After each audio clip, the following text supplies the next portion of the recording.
Welcome to this edition of At the Mic. I'm your host, Keith Malinak. This week I sit down with podcaster Aaron Barker. If you don't know Aaron, you should. And our conversation is next. First, let's talk about our late friend, Doc Thompson. I miss him so much. He had, as you may very well know, 5 rules for life. Number 1, don't be a jerk. Number 2, keep the talent happy. Number 3, always come clean. Number 4, it's not offensive if it's true. And number 5, just because you can doesn't mean you should. Those are words to live by. And we, of course, always think about you, Doc Thompson, wherever you are. And there is a flavor of coffee named after Doc from the American Pride Roasters collection. It's the Doc Thompson Bacon Blast. There's the original salty and smoky flavor. And then there's also the chocolate Bacon Blast flavor. When you head over to aprcoffee.com. aprcoffee.com. Don't forget to use promo code ATM at checkout for 10% off your entire purchase. The Doc Thompson Bacon Blast is currently featured over there, but there's so much more. Check it out, aprcoffee.com.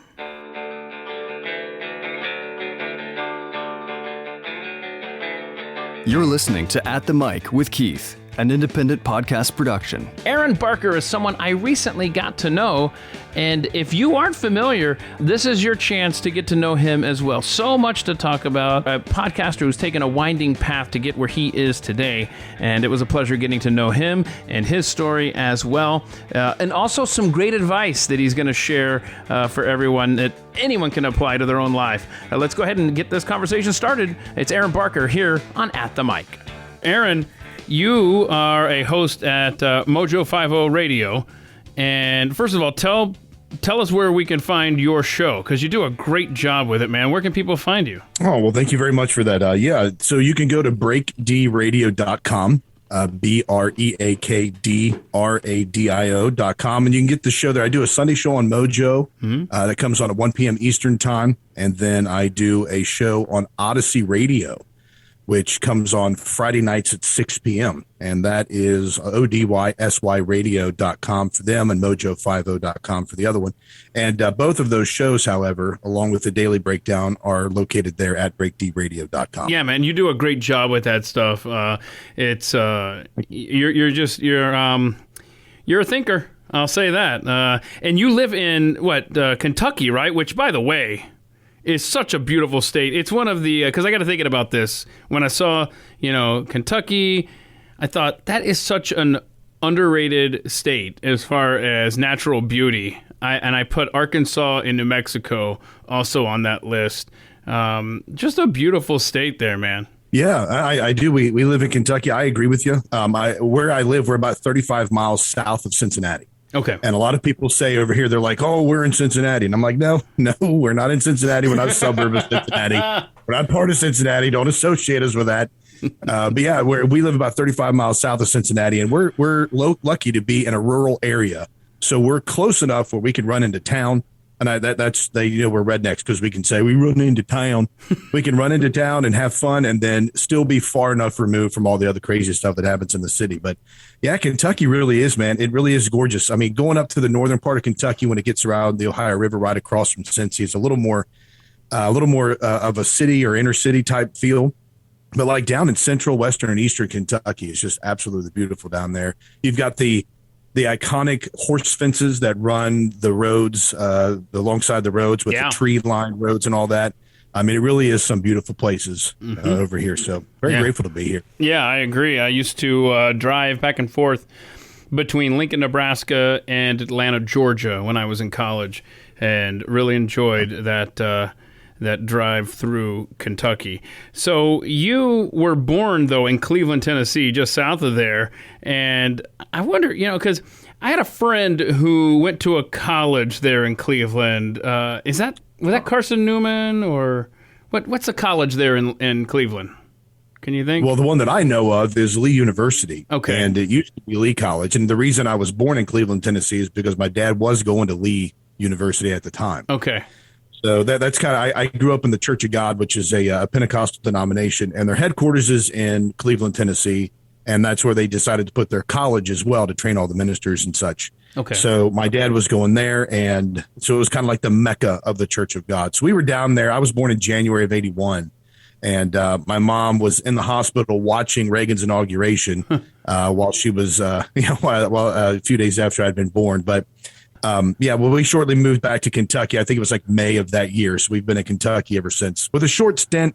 I don't like to put on my resume or tell anybody about, but we spent about a year and a half in Ohio, but don't tell anybody Don't tell it. Okay, so. It'll be our little secret here. No, I saw Cleveland, Tennessee, and I think it might have been a music school or something that a friend of mine went to. And so on the weekends, myself and a couple other friends, we would drive up from Atlanta and on occasion, and we would see him. And I remember Cleveland, Tennessee has a ton of caves that we would go and explore there in the area. How long did you stay there? Well, I see. It's weird because I was there. I was, probably just a few months old when we were there. We went back and visited many years later. I think I was like a freshman in high school.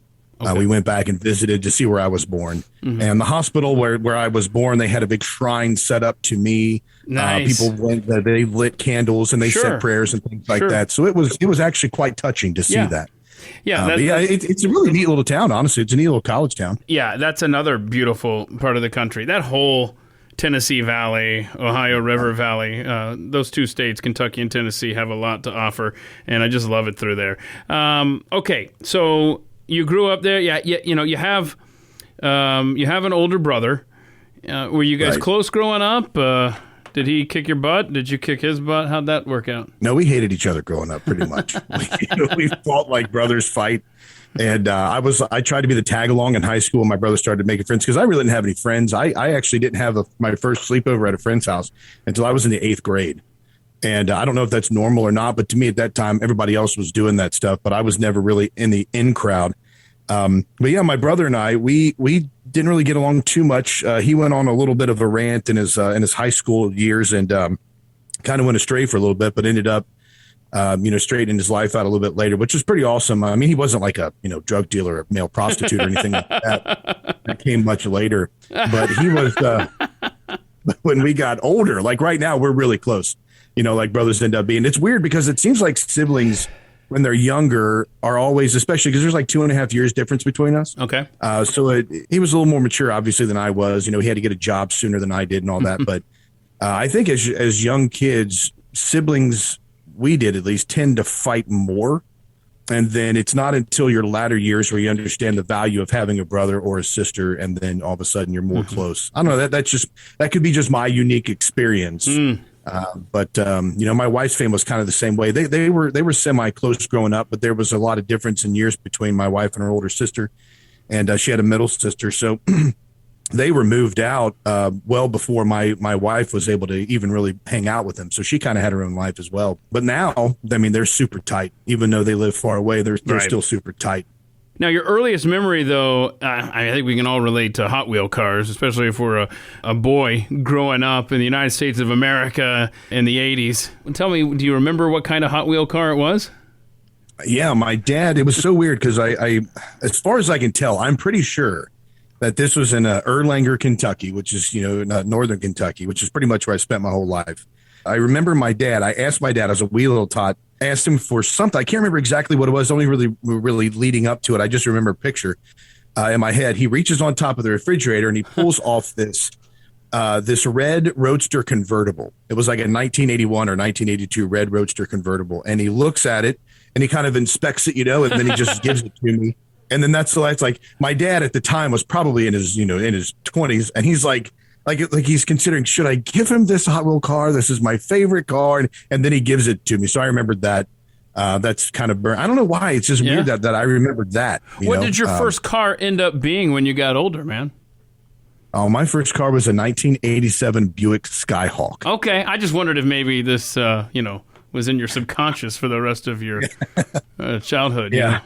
Okay. I wish it was a Roadster, but I'm kind of glad it's not because that 86 Skyhawk got totaled because I fell asleep driving on 75. No. North 75. Whereabouts on 75?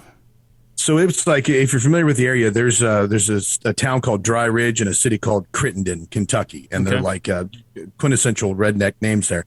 But I was coming back from Lexington. I had just spent I think that was my third or fourth week at youth camp, and by this time I was a counselor. So I had stayed up all night the night before talking to another counselor. We were just kind of hanging out, and we took off around 11 or 12 o'clock, and I was coming back by myself. I was listening to Boston Third Stage, and at one point I decided to turn it off, and I was already sleepy, and it was like 76 degrees. So it was nice and warm, and the windows were down, and I just started nodding off. And the next thing I know, I'm awake.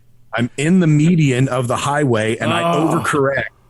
I fly across like the same lane of highway, but I fly across all four lanes. I slam into a guardrail. I get hit by a semi, and then I get twisted all around, and I'm facing southbound by the time I get done. Yeah, it was nuts, man. You could have so easily died that day. Oh, man. It was, and the police officer, I was wearing my... You got hit by a semi and lived to tell the tale? Yeah, that was, and I didn't even know that happened. It was the tail end of the passenger side, the rear passenger side was just caved in. I got pictures of this somewhere, but a semi hit it. I don't know if he hit it dead on.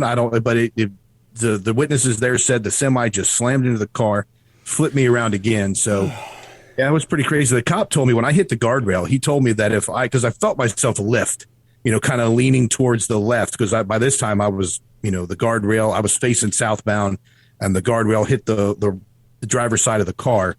And the police officer said that had I not been wearing my seatbelt, they would have been looking for me over the hill there. No. So I'm very, very blessed to not be dead. No kidding. I have fallen asleep twice in my life, and those were times when I worked overnights, and I almost fell asleep a third time in the middle of Iowa.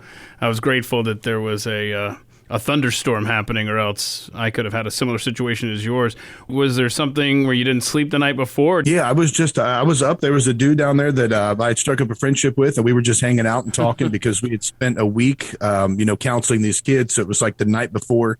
Wow. Everybody was in bed, and we were just hanging out, just talking about stuff. Yeah. We actually also played a prank on the kids there that night. We went through, and it was like midnight or something. We went through and set all the alarms to like 5:30 or 6, and then made sure that the alarms went off at the same time, and all the kids woke up thinking it was 5:30, and it was time to leave, but they didn't know. Yeah, we were cruel. Maybe that's kind of like, it was like karma. The Lord was getting me back. Yeah. So tell us what you do, because obviously you do a great job with the radio shows, but your, I guess, day job, for lack of a better term, you're an administrative director for a private Christian retreat. Now, it feels like the answer to this question is going to be yes. But the question is, it feels like, just looking at that title, there's a lot of moving parts. Maybe it's like you're always herding cats. Is that kind of your experience in that role? Absolutely, it is. Absolutely. And that is both internal and external felines. So it's like it's all over the place. Yeah. But yeah, there's so many moving parts there, both trying to manage a staff and then helping to make sure that guests, because what we do is the guest will call in, they'll want to come and do a retreat with us. All we do is provide the lodging, the meals, and some activities if they want to do those things. And so trying to coordinate with the coordinator that's trying to coordinate with a larger group, and then I'm trying to coordinate with my group. So it's crazy, man. I mean, and then around camp season, when we do our summer camps, add that into the mix, and you got about 150, 200 kids coming through for camp, plus you're dealing with guests and staff. It's around that time you just want to huddle up in a corner in the fetal position and cry for mama. Well, where is that camp located, man? It's in Union, Kentucky. Mm-hmm. We live really close to where the camp is, so that's really good as far as not being late for work. But it's located in Union, Kentucky, close to Big Bone National Park. Okay. So, all right, very good. So, when you were a kid, what did you imagine yourself doing? Because I can't imagine that being a director at a retreat was high on your list. So, like, as a kid, what did you want to do, man? Man, I thought about that. That was such a great question, because I think I ran the gamut of the same things all little boys want to do, right? I want to be a police officer. I want to be a fireman. I want to be a porn star. I want to be a minister. All of those things are kind of, in a young man's mind. Yeah.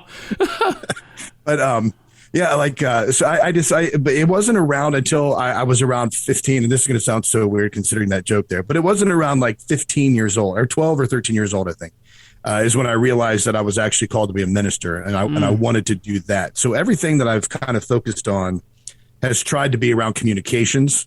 So the big brunt of my job is relating to people, talking to people, making them feel comfortable, making them feel welcome, that kind of thing. So it's always, the forward facing or public facing aspect of the jobs that intrigues me, I guess. So, but I would not have thought about this. I'm a type B personality in a type A job. Oh, okay. All right. Well, okay. So, and you talked about how you were called into ministry. For you, was it a subtle development, or was it like hit you over the head with a ton of bricks, or how did you experience that call? Yeah, that's a great question. You have all those people that, like, the lady from the lake comes out and, here thou shalt teach the gospel. And for me, it was like, it was probably more subtle because as a Christian, I remember when I became a Christian, when I got saved, that it was around 12 years old, and I just had this immediate desire to start telling people about Jesus, to start witnessing to people and start doing something to share the gospel. Mm-hmm. So that kind of change in me was evident. And then probably I would say around the age of 15 or 16 is when, people started to notice that I had a gift for communication, and then other people started confirming that. And then my senior exit project, which is a project we had to do in Kentucky, was we had to take our future career, and we had to do this in order to graduate. But we had to take our future career, and then we had to talk about what we wanted to do, and then we had to create a problem, and then we had to solve that problem, and then we had to present it to a panel. It's a hard assignment, man. Yeah, it was. It was pretty cool. So mine was, yeah, well, yeah, it was fun. I mean, of course, I ended up looking at, evangelizing a neighborhood and breaking it down into grids or something like that. But yeah, I guess Keith, that's a pretty penetrating question there, because I would say it was more of a subtle thing, because I never had that kind of aha moment where it was like, oh yes, this is it. It was just always kind of embedded in me from the moment I became a Christian. I'm like, I really have to tell people about this. And it's never been pastoral. I've never been a pastor, but I have been a minister in some capacity for, 20 something years, I guess, 22 plus years. Okay. All right. Well, you've had other jobs, as we all have over the years. You sent the answers to your questions here, and I had to laugh when I saw painter. And the reason I laughed is because right before I opened your email, I had just done touch-up work in my living room. Just little places here and there where some paint chips were, and I couldn't for the life of me find a paintbrush to do it. And so I just took a paper towel. I just dipped it in the paint. I was like, good enough. Here, yeah, good enough. Now, because you just sent these questions the other day, and I haven't really looked at my handiwork in the daylight. So as we sit here recording this, I have no idea if it looks like garbage in there or not. So I gotta remember to really check that out when I get home. But I just don't have the patience for painting, man. Is that just something that just came natural for you, or? No, I hate painting. I hate painting. It was a job, more than anything. It was just a job. Yeah, it was a job. My parents, man, that was that short stint, that year and a half that I lived in Ohio. Okay. So I guess we're going to have to talk about that. But so like my parents were the managers of an apartment complex. And I had worked a couple of jobs. I was actually, working jobs, but what I would do is they had apartments, and whenever those apartments would empty out, my dad would either have to paint it because he was the guy there, or the maintenance guy. There's really only two people, plus my mom working there. So it was like, he's like, I can do it, or I can pay you to do it. And I'm like, okay. So I kind of picked that up as a second job. Mm-hmm. And that's actually where I saved up the money from painting to buy my wife's engagement ring. Oh. And yeah, she's happily married to another man, but no, I'm playing. She's I bought that. I bought her engagement ring from that, but it was, I hated it. I hated the prep work. I hated everything about it. And so you're not going to get any qualms from me, brother, when you talk about touching up with a paper towel, because I would have just been like, sorry, honey, it's not going to get done. You can understand. Okay. Now, you did sell shoes for a stint at JCPenney. My Al Bundy days. I've got to ask, man. Did you ever get down there and just the odor from anybody that's memorable to this day? Oh, no. Thank goodness. Okay, I had to ask. Thank goodness for that. Yeah, okay, just making sure. Yeah. So the answer to this next question is more than one. When I ask who in your life has had the biggest impact on you, who all stands out from your life? Yeah. Well, I'm probably the first person that every young man's going to say is going to be his dad, right? Because my dad he's my hero. He was my hero growing up, still is. You know, now that I'm older and it's beyond having to do what my dad says and having to listen to him because he's my dad, we're friends now. We have conversations. But the thing that always impacted me about my dad was he always pushed asking questions. He never shut us down. There was never a conversation that we could not have with my dad. And it was anything. It was politics, religion. It was about relationships, anything at all that you wanted to bring to him. I remember my mom worked third shift at a hospital in Cincinnati. She didn't drive herself. My dad would drive her. So I would ride with them. And then on the way back, I would ride shotgun and my dad and I would just talk. So it was, like a 45-minute trip or whatnot. And sometimes we would talk about church. Sometimes we would talk about school. Sometimes we would talk about girls. And it was just, but I felt comfortable even at a younger age to approach my dad. And it wasn't just him. My mom was the same way.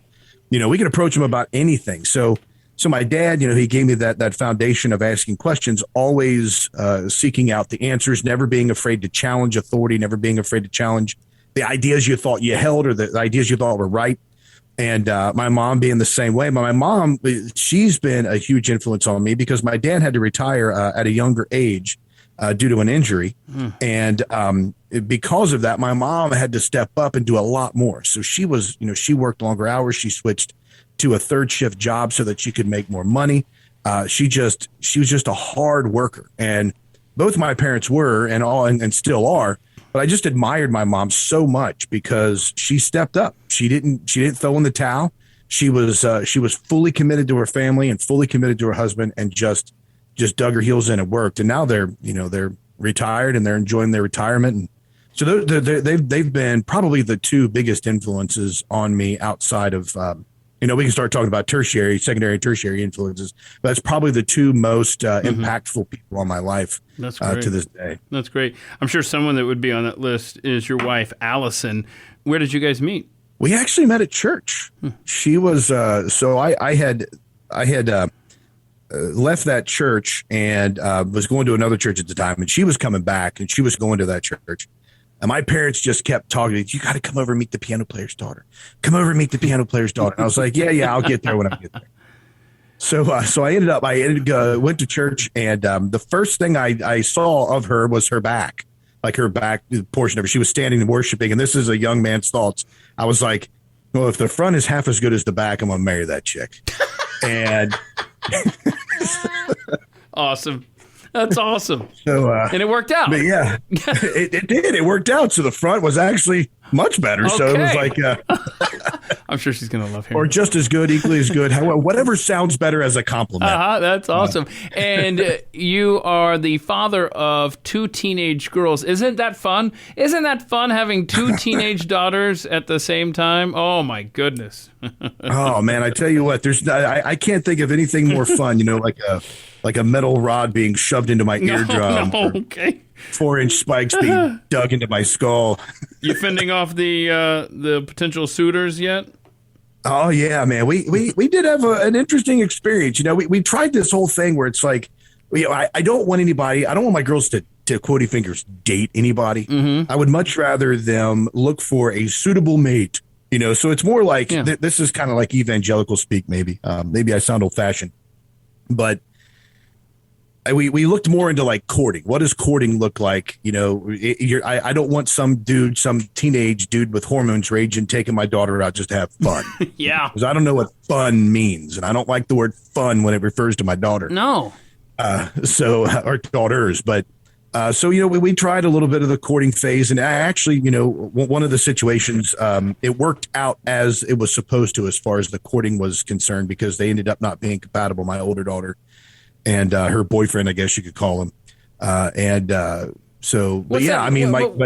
that look like, courting? Because the rule that I applied to myself and that I have told to my kids is once you determine that you're not going to marry that person, or you can't see yourself marrying that person, it's time to move on. Because especially if you're a dude, because otherwise you're just going to be spending money on somebody that you're not long-term invested in. So for you guys, what is courting? Is it similar to that, or?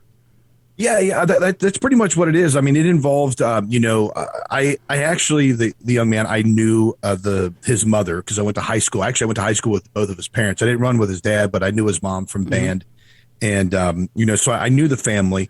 And so the whole courting thing, I guess the way that we're trying to do it, because it looks different for every family. I mean, it's what we're trying to do is we're just trying to instill in the girls that exact thing that you just said, that principle of if you can't see yourself marrying this person, why try to build an emotional attachment or an emotional relationship that could potentially lead to a physical relationship that actually is not point that doesn't have a point. Right. The worst thing is to allow yourself, because young ladies are very emotional, and women in general, and I don't mean that as an offense. I mean I think it's a lovely aspect of it's a ladies. fact. It's biology. Yeah. Straight up.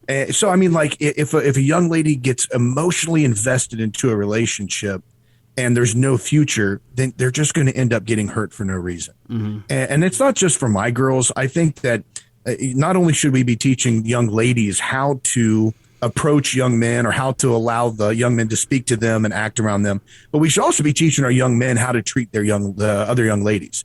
Because, gentlemen, if you have a son, your son could be my daughter's boyfriend, potentially. So think about the way that you would want your daughter to be treated. Think about the way you would want your mother to be treated, and that kind of respect, that's what we're really looking for. So like you said, just building on whether or not you're going to be compatible with that person. And, and then it also involves knowing the young man, knowing the families, and having more of a knowledge of who they come from, who's the stock, where they're coming from. Yeah. And on top of that, while you're dating someone that you've already determined you're not going to spend the rest of your life with, boy, do we sound old-fashioned and fuddy-duddy, right? But once you've determined that, I mean, you could be missing out on someone else in your life, another opportunity that could be long-term. So, I mean, when it's time to move on, it's time to move on. Am I right? Absolutely. And sometimes you look at them and you're like, sweetheart, it's time to move on. Time to move on. Yeah. Yeah, but you're absolutely right, man. Okay, so you have a golden retriever named Ginger. Pretty smart dog, right? Yeah, she is. She's a smart dog, and she's a sweet dog. She's my wife calls her. Yeah, they really are. I mean, and they're great with kids. Like she's almost 7, so we've had her for almost 7 years. Like we got her, I think she was 6 weeks old or something like that when we finally got her. And she's been great, man. Just fun, really sweet dog, and really great with the kids too.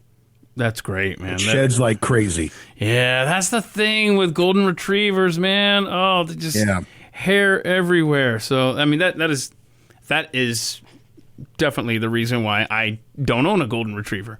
But anyhow, more power to you. Yeah, they're great. We really love her. I mean, like I tried when she was young. I was trying to teach her how to hunt sheds, which is where you teach her how to go search for. Because when deer every year when bucks shed, they lose their antlers, so they like knock them off. And there's a certain scent of those, and you could train a dog to go find those, and then you can sell them or you can make them out, crafts out of them, stuff like that, knife handles and things. But when I started doing that as a young pup, she just wanted to chew on it was like a rubber kind of antler. And she just wanted to chew on it. I never could get her to do that. But maybe it was probably my fault. She's smart enough to do it. I'm just too lazy to follow through. No, I gotcha. So you list radio as a hobby. Since I've been doing it for years, not getting paid for it. I got news for you. Once you do start getting paid for it, it might as well be a hobby at that point. I'm glad you have this outlet because, like I said, you do a great job with what you do, man. So kudos to you for sticking with it. I appreciate that. Absolutely. Now, I find this fun, how you list as your favorite musical genre hard rock and metal, but you also list meditation music. I mean, on the spectrum of music, are there two genres further apart from each other? I go by extremes, man. Right? I live by extremes. So growing up, my parents would only let us listen to a certain kind of music, like it was, either church music, which we really weren't into at the time, and it was or like soft rock, Michael Bolton stuff. But we had these tapes that they got from the Shell gas station called Cruisin' Classics. Nice. And they had like Fleetwood Mac, the Doobie Brothers, Hall & Oates, Steve Miller Band, Allman Brothers Band, and it was like it went through every era. So it was like 50s, 60s, 70s. And cool. So we listened to those. Yeah, it was really cool, man. Like Three Dog Night, CCR, Lovin' Spoonful, the Supremes, the Buckinghams, all those old style like that. So I kind of got turned on to the bubblegum rock, and then I was turned on to Led Zeppelin. And we all went through that stage in our childhood.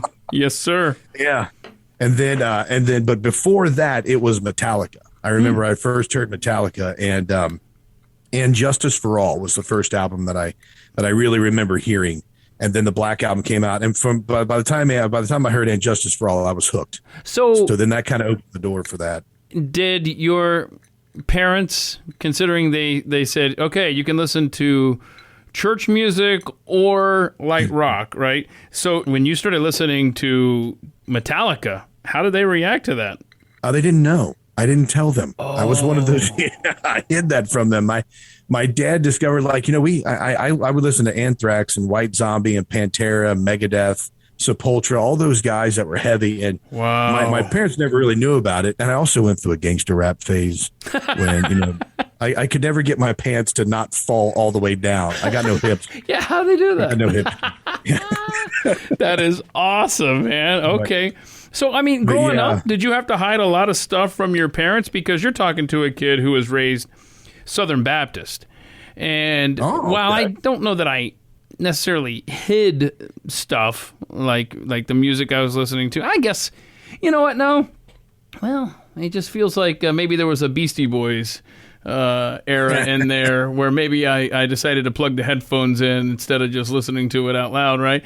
I guess just my childhood, I feel like if there was any, and I hate to use this word, I guess repression, it came from the church itself as opposed to my parents, if that makes sense. Okay. No dancing, no drinking, obviously, no sex, obviously, just general good rules of thumb. But I mean, the dancing thing, come on, that's ridiculous. However, as one who cannot dance, it actually, in hindsight, worked out for me. But, I mean, did you find that you had those kind of pressures growing up as a kid? Not really. I mean, honestly, the music was the biggest thing, but my dad, he grew up in the 60s and the 70s. Both my parents did. So they went through Beatlemania and Elvis. They loved Elvis. My dad sang Love Me Tender to my mom at their wedding.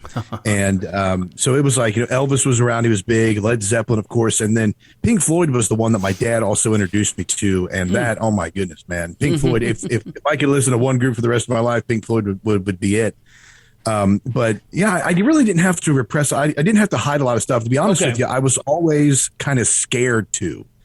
Typically you hide stuff that teenage boys hide, magazines or things like that. Right. You shouldn't have those kind of things. Right. But like when it came to music, I did keep a lot of that secret from my parents, but it was easy for them to find out because I wasn't smart enough to plug headphones in, except for when I got my Snoop tape, then I had to. But yeah, no, I mean, I don't think I hid a lot of stuff from them. Growing up, my brother, I had the benefit of watching my brother go through the phase of hiding stuff and sneaking out and doing the things he wasn't supposed to.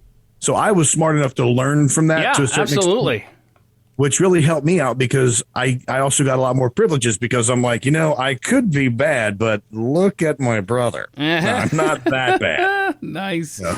That's actually still the same today. There you go. You're the favorite, right? Always, everywhere. Exactly. So the last book you read was Corporate Conspiracies by Richard Belzer. I don't know what this book's about. I will just say that it feels like that the world is just one giant conspiracy that we're just living right now. But what's that book about? So Corporate Conspiracies, Richard Belzer is the comedian, which I didn't know he was a comedian, but he's the actor. I was on Law and Order. He was also. He did some stand-up stuff. Okay. Yes. Yep. Yeah, it was. It was pretty cool. So the subtitle of the book is. I'm looking it up right now because I read it. It's called the subtitle is How Wall Street Took Over Washington. The really cool thing about it is that it opens up, like there's conspiracies, like you talk about, like the Illuminati and the lizard people and all of that. Those are those kind of conspiracies, but he kind of goes into the conspiracies about things that happen within the corporate world that really screw people over, insider trading. He does talk a little bit about JFK and things like that, but mainly it's talking about how corporations like encroach upon our rights, and then they do it behind closed doors so nobody else knows about it, and they're the ones who benefit from it ultimately. So I kind of liked it because as somebody that trades in conspiracy theories, finding something like that was pretty interesting to me because it went beyond the crazy aliens are coming to take us all away, or pterodactyls are the ones who tore down, slammed into 9/11 or slammed into the towers on 9/11. All those things, it kind of went beyond that and went to very practical, understandable, applicable, and kind of pervasive conspiracy theories that impact everybody on a daily basis. So that's what I found interesting about it. I just does he take a political view one way or the other in that book, or not necessarily? Well, he kind of, there's a couple of times where you can sense there's a little bit of an attack on capitalism per se, but not like the capitalism, like the genuine capitalism that makes up, what would make up a free market society. It's more like the capitalism where people are just trying to make as much money as they possibly can. They don't care if they destroy the environment. They don't care if they hurt people. They don't care who they kill in the process. So that he kind of, I don't like when people lump that capitalism in with regular capitalism, a desire to earn money and to improve lives, kind of the Adam Smith concept of that. Right. But there is some stuff in there he touches on when it comes to global warming. So you just got to just take it as it comes and read it and see what you think about it. Read it with an open mind. So if you and I got on an elevator right now, it's just you and me, and we're going up 50 floors, right? You got about, 60 seconds. What is your, I guess for lack of a better term, your elevator pitch on what happened on 9/11? So this silence would be part of that 60 seconds. So we get on the elevator. I don't know, and I've got a book. I don't know. It's just a 9/11 themed book, and you see I'm reading it there, and you go, huh? What you got there? And I'm like, oh, I'm just reading about what happened on September 11th, 2001. What do you say? Do you just let me keep riding on and my bliss? Or do you just live in ignorant bliss, or do I try to educate you in 60 seconds to look like a crackhead? So I don't believe have to answer this. I could totally edit this out, Well, all right, I'll answer it, but don't let Glenn Beck hear this part. No. Okay. I don't think Glenn Beck is listening to this podcast. So 9/11. I believe that criminal elements within the government orchestrated the events that happened on that day. Okay. And I believe that they were implicit to draw us into another war, to get us involved in more entanglements overseas, to skyrocket profits for larger corporations that make weapons. I believe that the people that died on that day were tragic victims of a false flag event that was perpetrated against us by those who were trying to make more money and control oil prices and keep people in subjection and in fear. And one of those perfect examples of that is the Patriot Act, which was ramrodded through Congress in October, I believe, of 2001, which destroyed the Constitution, removed all of our rights, took away our ability to privacy, took away our right to be secure in our possessions and our freedoms. It was slowly taking away our rights to own and bear arms. And then it was revamped later on in the Obama administration with the NDAA, the National Defense Authorization Act. Bing. So I think it was This is my floor. beginning. Sorry, this is my floor. I got to get off the elevator. No, I'm sorry. Continue. Wait, call me, please. This is the beginning. BreakingRadio.com. Listen to my show. What were you saying? Yeah. I honestly, I do think, unfortunately, I do think that people within our government had knowledge of that, and it was orchestrated where we had. They were doing flight tests on that day or drills on that day to keep all of the airplanes in the sky. And I think that they ended up. I don't think that a plane hit the Pentagon, and I'm still not sure what happened out there in Shanksville, Pennsylvania. But I do believe, unfortunately, that it was an inside job, a false flag event. Which, to be honest with you, Keith, that terminology has become so commonplace now. Like 15 years ago, the only people you heard talking about that was Alex Jones, or if you found a Bill Cooper book at a garage sale somewhere. And now people are talking about it like, hey, there's a false flag event. There's the deep state. There's the Illuminati. There's all this criminal elements within the government. All of these things are now common vernacular. It seems like, especially in conservative circles. I could be wrong, but it just seems like it's more popular. Okay, let me ask you a question. But first, let me preface it by saying, in this world that we live in, I think that you have to go back and question everything connected to what our government has told us, whether it's something as massive as September 11th, 2001, or whether it's why the price of lunches at a high school. You see what I'm saying? Like any level of government, you need to go and question what the official line is. That's my point in that respect. I think it's due diligence at this point in our nation's history with all that has been happening to us, and I say to us. I think it's absolutely due diligence to go back and re-examine everything, large and small. Now, of course, you could drive yourself nuts doing that, but I do think that there's an element of that at everything that needs to be questioned. But here's my question as it specifically relates to 9/11. And I don't want to, spend too much time here, but I do have a question about the Pentagon, because I hear a lot of people make that claim that I don't believe a plane necessarily hit the Pentagon. So then my follow-up is, then where's the plane? And because I've never heard, it seems like such a simple question, yet I've personally, and I haven't spent a lot of time, I'll admit, I haven't personally gotten a satisfactory answer on that. Do you have one for that? As far as where is the plane? Where's the plane? The people that were actually on that flight, that the general consensus is flew into the Pentagon. Where are the people that were on that flight? In other words, if a missile hit the Pentagon, is that what your claim is? Yeah, there was. Yeah, I believe it was some type of projectile like that, or a smaller plane. I'll say that. Small. Okay, fine. Then where are the passengers that were supposedly on the plane that hit the Pentagon?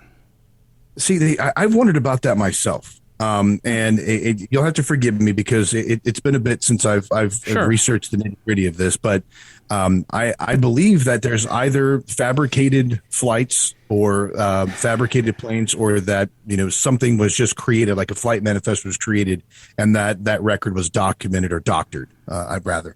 So that would be my question to that, and it's the same thing with my question, to the. What happened in, I think it was Shanksville, Pennsylvania, where the plane went down. But I think it was the same thing. It was either a doctored or made up flight record. Okay. Well, or TV chart or whatnot, or something like that. Okay, but I mean, there are stories of loved ones who were talking to people on the flight, and I want to know where those people are, and also Todd Beamer, for example, who tried to get into the cockpit on the Shanksville flight. This is where 9/11 conspiracy theories lose me, because these were real people communicating from these real planes, in my opinion. And until I get a satisfactory answer, and this doesn't necessarily take away from a larger conspiracy, but it just to say that a plane didn't hit the Pentagon, and yet no one can tell me where that plane is or where those passengers are. Yeah. That's where I get lost. But we don't need to spend more time. I'll give you for lack of a better term, I'll give you the last word on this. But that's just where I'm always lost on these 9/11 conspiracy theories. And you're talking to somebody who does not trust the government for a nanosecond. So I could easily be swayed on something like this.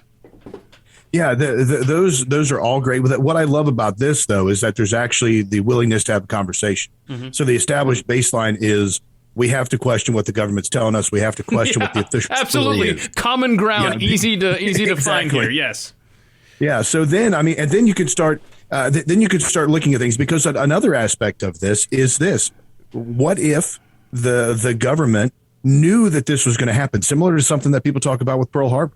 What happens if they knew that the hijackers were going to try to do this?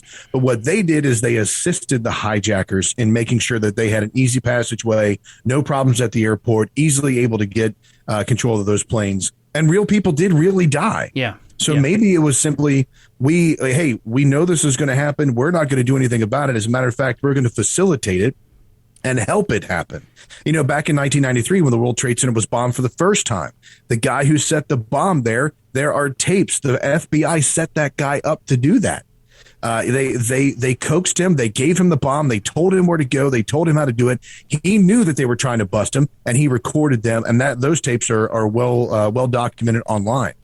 So there are things where the government could be working alongside of or assisting people that want to do something stupid like that. And then there's just your fabricated false flag events. But I would say this, just in my last word, since you're letting me do that. What happened to World Trade Center 7? Investigate what happened to World Trade Center 7. Yeah. And that is something that Alex Stein brought up on an episode of this podcast just a few months ago. You could sell me on don't trust the government as it relates to 9/11. I'm not as necessarily swayed and can't see myself getting there, but who knows as far as a missile or something else hitting the Pentagon. And don't get me started on the FBI as far as anything. The CIA, seriously. the NSA. So I honestly, you're absolutely right. I think there is absolute common ground there on what has the government done to earn our trust? They've done just the opposite. And now we're getting into a realm that is the opposite of what I had hoped this podcast would be when I started. That's trying to get away from politics. I set up this podcast to specifically have conversations about life, and instead of heavy stuff, just have conversations with people about their life story. And here I am dragging you into 9/11, and I apologize because you did not see that come. That was not anywhere in these. I think we got there on the book from Richard Belzer, the Corporate Conspiracies. So that sounds like an interesting book to check out. Now, your favorite book that you've read, obviously, I know you want to say the Bible, but Awaken the Giant Within, Tony Robbins. Good stuff, huh? Oh, my goodness. You say that about the reason you started that podcast. I have, over the past, I've been in radio, terrestrial or otherwise, since 2011. And when I say that, I don't mean I'm not like one of the guys who got hired and then moved around to other radio stations around the world. I was on a pay-as-you-go radio station back in 2011, WCVG in Covington, Cincinnati. Right. And it was Covington and Cincinnati. It was over here in Covington, Kentucky. But I started there. And when I first started, I was all about the conspiracy theories. I was all about the politics. I had woken up in 2006, awake, not woke, in 2006 on Christmas Eve, and then I was just flat out the entire way. And so for the better part of 11 years, I've been doing radio that has been talking about politics, it's been talking about religion, and I've been trying to find the perfect way to merge those two to where, hey, there's all this stuff that's going on in the world, and here's the gospel, here's the answer to that. So how do we make that a cohesive show? And then I'm to the point now, Keith, where well, you just said that about the reason you started doing this podcast was to get away from that stuff and just talk about life. That's where I am right now. I'm like in this place of, okay, I know there's a new world order. I know that there's, government cover-ups. I know that there's conspiracies. I know things are going on in the world and it's destroying us. All this horrible stuff. But then what do we do to fix it? Is it vote harder? Is it vote more?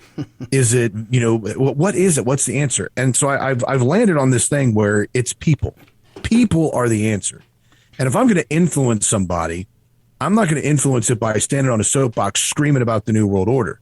I'm going to do it by having these kind of conversations with you, like talking about life. Where do you come from? What's common ground? What makes you tick? What do you think about? What are your desires, your hopes, your dreams, your aspirations? What's the purpose? What gets you up every day? What's your passion? What drives you?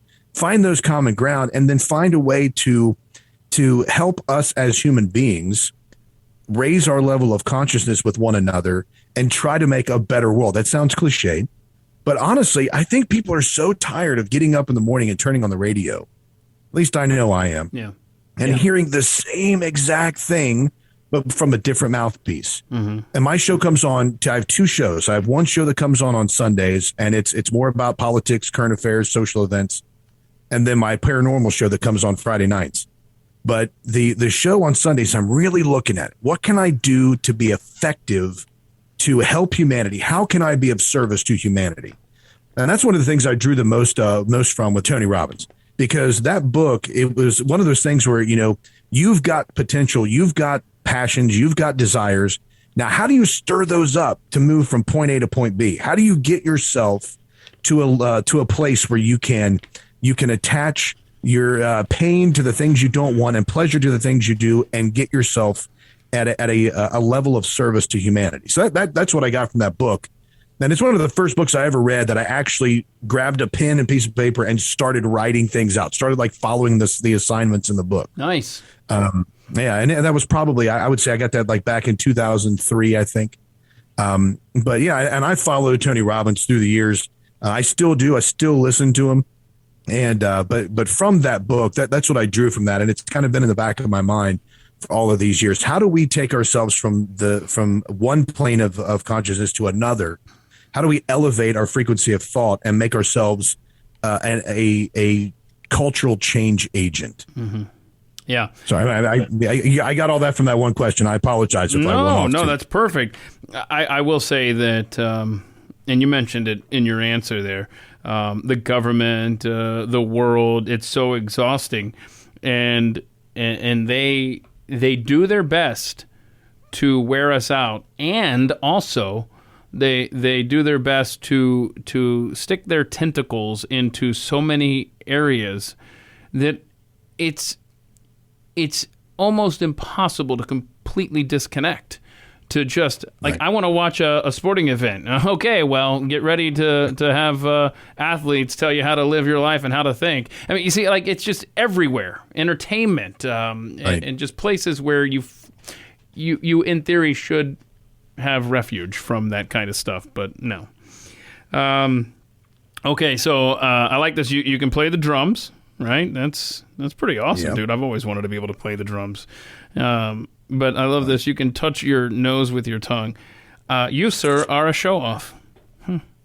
I wish I could do that. I cannot. Well, no. As you see right now, Aaron can see me on camera. The rest of you are spared this.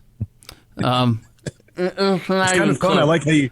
It's not even how you like tilted your head back like you're going to reach. Yeah, right. yeah, tilting my head back. No, everything moves in unison when you do that, Keith. You're not helping the cause at all. I mean, does that got a practical purpose there, to be able to touch your nose there? Is that... No, I've never gotten a job interview or gotten a job because of that. Like, hey, show me something stupid you could do. See, that was a subtle way of me bringing you down to my level. See, like, see, it doesn't even help you. No, let's see. Nice segue, actually. Biggest turning point in your life where you said, you've decided you're no longer going to let others determine your value. You're going to tell others your worth. That's an awesome. You need to get that on a plaque or something. Seriously, I'm not being flippant with that. I appreciate that, man. It's all about. I guess I'm at an age where I'm tired of looking back on my life and thinking, where are all the missed opportunities? Because I don't want to dwell on the past. I don't want to think on the past. And a lot of those opportunities that I could have taken that I didn't take, they haunt you at night when you're sleeping, especially when you get older. So young people, listen to me.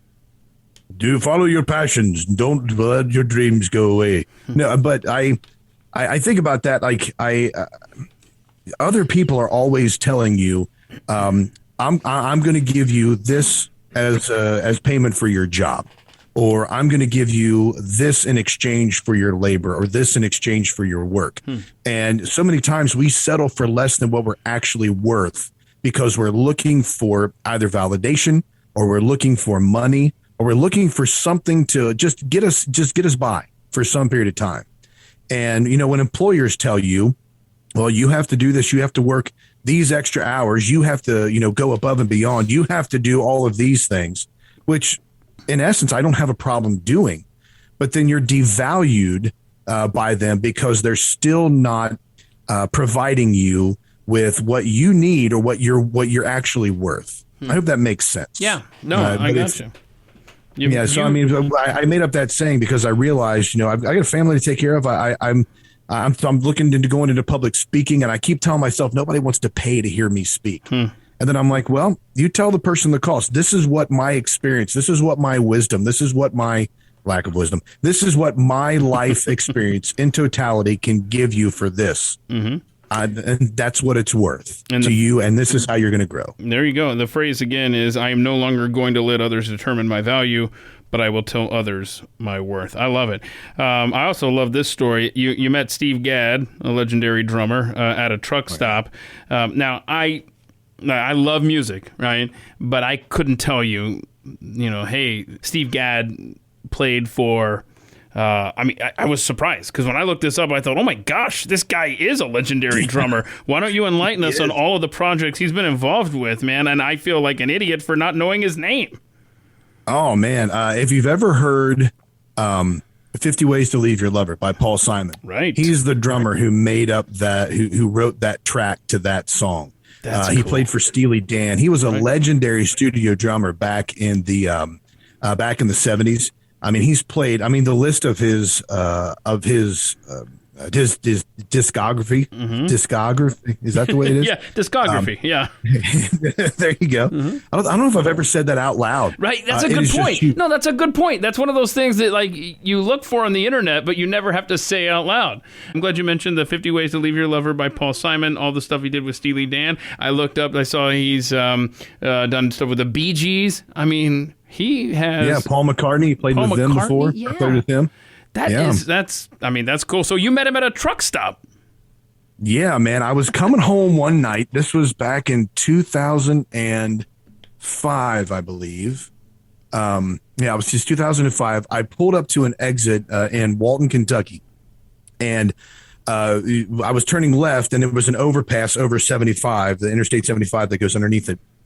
And driving in front of me, coming from the highway and going into a truck stop right across the way was a big, huge tour bus. And my wife and I were like, oh, that's cool. And I noticed on the side it said Zildjian, which is a cymbal manufacturer. And then it had a picture of Steve Gadd's face. And I was like, no way. So I turned. I was in the left-hand turning lane, and I drove across like two or three lanes of turning traffic to get over there. And he went to a Flying J's truck stop. So I went and pulled into a pump, and I acted like I was pumping gas, and I was like creeping over the roof of my Xterra, like looking, trying to see. And I see these people just getting off the bus, and then all of a sudden, Steve Gadd just boom, nice. Just bounced off this bus, and I was like, no way, it's Steve Gadd. So I'm totally geeking out. So here I am. I went into the truck stop, went into the convenience store area, and I found the guy. And I saw he was in the bathroom at the time. I didn't talk to him in the bathroom. Right, I talked to a couple of his guys. I'm like looking under the stalls. I think that's his feet. But I ran into a couple of guys that were with him, and they were like, yeah, he's here. We're doing a clinic down in Louisville. We're doing another one up in Cincinnati. I was like, oh, that's cool. So he snuck out, and I followed him outside, and I just talked to him for a few minutes. I was like, dude, this is an honor.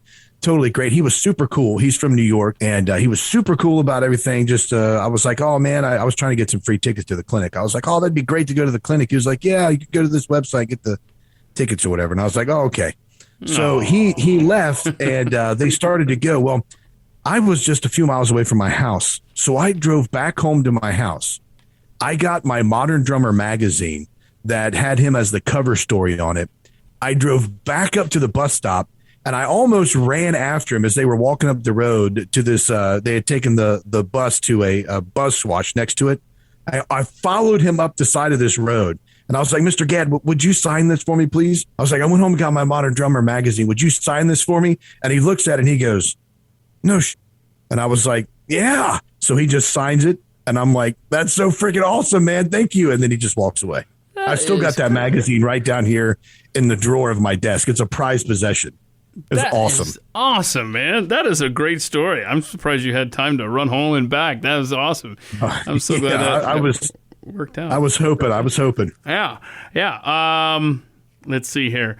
Okay. This is not good. This is not good, Aaron. In third grade, man, you had a major crush. And then something happened.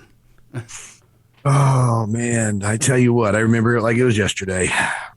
So when we had... Oh, no. This ranks up there as one of the most embarrassing stories ever. I bet, dude. So we had this policy in our class where if you had pulled a book off the bookshelf, you were not allowed to go to the restroom or do anything until you put the book back on the bookshelf. Well, I was reading this book. I can't even remember what book it was. And I started getting the bubble guts. And I was like, oh boy. Okay. I've never heard that. I'm a 46-year-old man. I've never heard that term. I love it. Bubble guts. Oh, man. So I went over to the bookshelf to put this book back on the shelf. Everything was working against me on this, Keith. Everything was working. And there stood the girl I had a huge crush on. And I'm like, I got to put this book back. I got to get back to the bathroom. Well, me being a little rule follower back then, I was like, the book came from the bottom shelf. So I bent down to put this book on the bottom shelf. Oh, bubble guts. And oh my gosh, I ripped well, I don't know, but I passed gas. And the young lady was standing there. Her eyes got huge as $50. Her hair was like horizontal, blown back from her face. Her skin almost peeled from her skull. And it was just, but I ripped this horrendous fart, right? And then I turned around and looked at her, and she's staring at me, and I'm like, my life's over. And then I just ran to the bathroom. Sure, I mean that's traumatic stuff when you're a kid with a crush, you know. Oh yeah, man. Well, I mean, look, it worked out for you though. At least maybe it played a part in keeping y'all apart. How about that? Yeah. See, it's a good way to. It kept a lot of things apart. So your butt cheeks. No. Okay. So. All right, man. You list as your favorite app, Odyssey Radio, Crossroads Church App. That's where they could find you, right? If people want to check out your stuff. Is that right? Yeah. So the Odyssey Radio app gets you the Odyssey Radio show, which comes on Friday nights at 6 p.m. On odysseyradio.com, ODYSY radio. So if you go to your app store and download the app, it's really cool because if any streaming service decides that we need to be canceled, you can still get Odyssey Radio on that app. That's good. And you can get podcasts to the shows and all that stuff. Okay. It's fun, it's great. But those other two apps as well, Coast to Coast AM, I love that app. And then Crossroads Church App is just it's a local church here, and the app is like, I don't know how much they spent making this app, but it has got everything in it. Bible studies, journaling. It's got a whole system in there for prayer and praying for other people, submitting prayers to be prayed for by the community. It's like 40,000 member church. So it's pretty awesome. Yeah. So, yeah. I should tell people to find you also on breakdradio.com as well, correct? That's correct. breakdradio.com. And at breakdradio on the socials. So yeah. So all the socials there. What is it with you and TikTok though? You say that's where you have the most response? Yeah, it's weird, man. So I would say back in December, maybe earlier, maybe like October, November last year, I started doing these like little minute and a half long, I guess like updates, like daily updates, but I call them the daily breakdown. So they're about 90 seconds to 2 minutes long. They're played over on Mojo and on the Daily Mojo with Brad Staggs. He plays them every day at 9:15 a.m. Eastern time. Yeah. But anyway, I started back on TikTok just doing like just these 90-second videos. And honestly, I have not, in all the years I've been doing this, and all the social media platforms that I've tried, I've never seen a response to the stuff that I've put out there like this. And, it's really awesome. So I'm very excited about that. So over there, I'm almost at 1,000 followers, which means I can go live at that point. But really, it just seems like people over there on TikTok are just more responsive to those short clips and, seem to like what's going on over there. So I'm happy about that. That is really awesome, man. Okay. So, breakdradio.com, at breakdradio on the socials, all over the place. I mean, I know you from mojo50radio.com. You're ubiquitous, I think, is the bottom line here. And trying to be. Yeah. And Odyssey Radio, of course, as well. So, man, Aaron Barker, I appreciate you making time today. It's been a pleasure getting to know you, sir. Yeah, same thing, Keith. Keep up the great work over there, man. And, just a huge shout out to Mojo50 because, those guys took a chance on me last year. I really appreciate it, Ron over there, the producer, and Brad. been hugely supportive. All the guys and hosts behind the scenes as well have been great. So I'm really, really pleased to have found a community like that is committed to free speech and letting people share their ideas. And then, of course, with this, man, really do. I really like your show. I really like what you do. And I'm grateful that you've taken the opportunity to let me come on here and share a little bit about myself. Absolutely. Thanks so much, man. Aaron Barker, appreciate you, man. Absolutely. Thank you, man. It was such a pleasure getting to know Aaron and his path to where he is today. He is one of the stalwarts over at Mojo 50 Radio, our friends over there. If you could please take a moment while you're thinking about it to subscribe to this podcast over at youtube.com/@themicwithkeith. I would be so grateful. The show is also available when you head to @themicshow.com. If you're able to rate, give us 5 stars, please, over at iTunes or Spotify. Again, so grateful that you help get this show noticed by more people. Please tell your friends and family about it as well. Now, if you go way back to episode number 7 of At the Mic, I sat down with Rob Borowski, a coworker of mine at The Blaze. His wife, Nikki Whaley, is going to be my guest next time we meet up here on At the Mic. And so we're going to hear her life story and maybe get some dirt on Rob. Who knows? That might be fun. So we'll have that conversation here next time on At the Mic. But in the meantime, I'm sure you get tired of hearing me say it, but it's important, and I mean it. Please go be free. And thank you for listening. This has been At the Mic with Keith, an independent podcast production. Head to atthemicshow.com for archived episodes, sponsor information, and ways to connect.